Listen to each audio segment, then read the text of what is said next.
Marks that 30th anniversary of the blizzard of 1993. It was one of the most impactful winter storms not only to hit central PA, but the entire eastern part of the country as a whole. Here's Ed Russo showing how the impacts and how the storm of the century developed.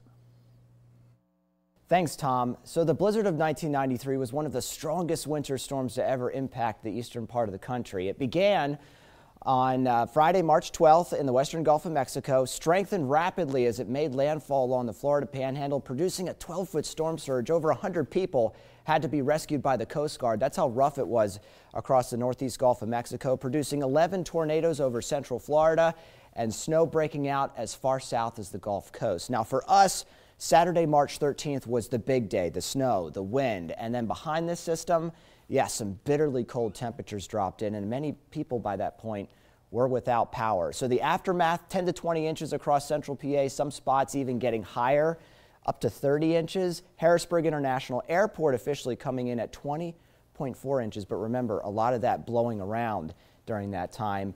And again, the snow was measured in feet all the way down to parts of Alabama. 11 tornadoes across the state of Florida and damaged $5.5 billion with over 300 deaths.